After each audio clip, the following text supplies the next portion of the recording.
Now let's go over Trent's response to the Roman Catholic contradictions. Many of the contradictions I brought up involve Vatican II, so Trent tries to argue that none of those contradictions are infallible by claiming that Vatican II is not infallible. And in the case of the Second Vatican Council, theologians agree it did not make any infallible declarations, so it cannot be used in any logical argument from contradiction against Catholicism. I was surprised to hear him make this argument. Vatican II is a legitimate ecumenical council of the Catholic Church approved by the Pope, which meets all the Catholic theological criteria for a divine protection from error. He is right that most Catholic theologians don't believe Vatican II defined any new dogma, because the theologians of Vatican II saw their teachings as perfectly faithful to past dogmas.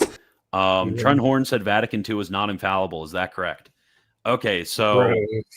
yeah, there's a number of different minds on this question, and there are certain individuals who say that there are no infallibly promulgated doctrines in Vatican II. Those individuals are wrong because there's a lot of infallibly promulgated doctrines in Vatican II. Some will say, well, yes, this is the case, but there's nothing new. That's a position that a lot of people say. But I think the position which is correct, and this is the position I take, is that while there was no infallible definitions, there wasn't infallible definitions. This is what St. Paul VI says. There were infallible teachings. And that may sound like very, very confusing, but it makes sense because it didn't take the form of a solemn definition.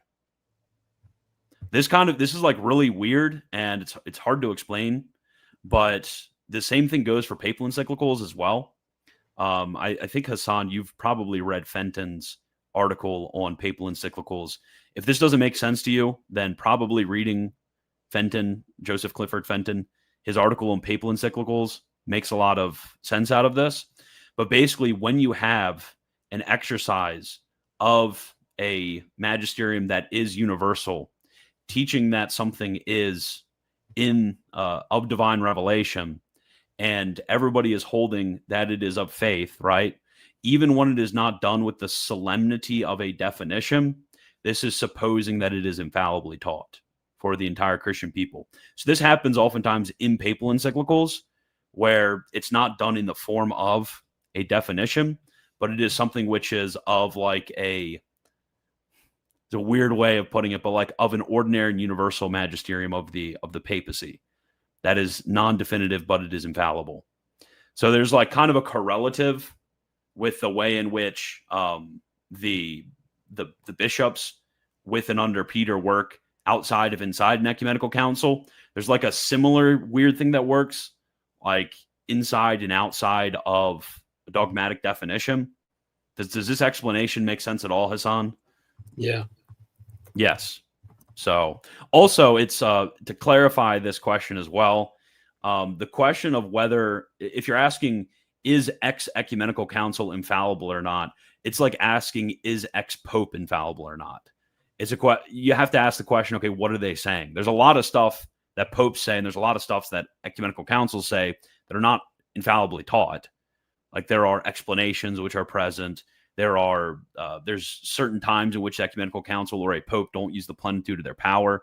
So like these things do occur. So yes, there are things which are infallibly taught at Vatican II. I would say that they're not taught after the mode of a solemn definition. Other people would say it's simply a repetition of past infallible statements.